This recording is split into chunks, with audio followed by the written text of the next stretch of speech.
voulait enlever ça. Au bout de la ligne, c'était pas bon pour nous.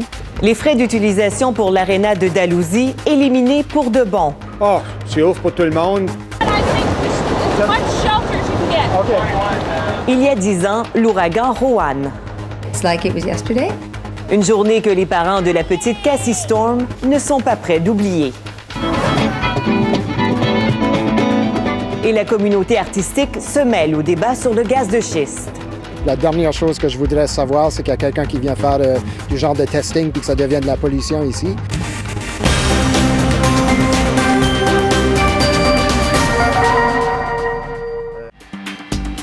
Après la pause, lancement du satellite canadien Cassiopée. L'Université du Nouveau-Brunswick participe au volet scientifique de la mission.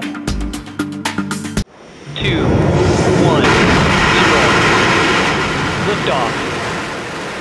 Voici les images du lancement de la fusée qui transporte le satellite canadien Cassiopée. L'Agence spatiale canadienne et 10 universités du pays, dont l'Université du Nouveau-Brunswick, ont participé au volet scientifique de cette mission. Une mission pour mieux comprendre la météo spatiale. Michel Brideau. Richard Langley a mis 10 ans à préparer un GPS pour le satellite Cassiopée. Le GPS ressemble à celui-ci, mais il est un peu plus gros. Il permettra notamment d'étudier la haute atmosphère. On aimerait pouvoir prédire la météo spatiale. Lorsqu'il y a une tempête solaire, un jet de feu envoie des particules dans notre atmosphère et on en ressent les effets sur Terre. Ces tempêtes causent notamment les aurores boréales, mais elles peuvent aussi nuire au fonctionnement de votre GPS automobile et causer des pannes de courant. L'une de ces pannes mémorables est survenue au Québec le 13 mars 1989. Toute la province avait été privée d'électricité d'un seul coup pendant 9 heures. Si on connaît mieux la météo spatiale, on pourra avertir les responsables des réseaux d'électricité, par exemple, qu'une tempête solaire s'en vient et qu'il faut protéger les réseaux. Le satellite Cassiopée est petit.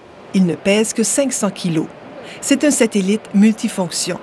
À l'intérieur, il y a plusieurs appareils, dont certains seulement participeront à la recherche sur la météo spatiale. Il y a des instruments à bord qui doivent être déployés comme des bras manipulateurs. On s'assure effectivement que ça fonctionne bien, puis ça peut prendre facilement 2 à 3 mois.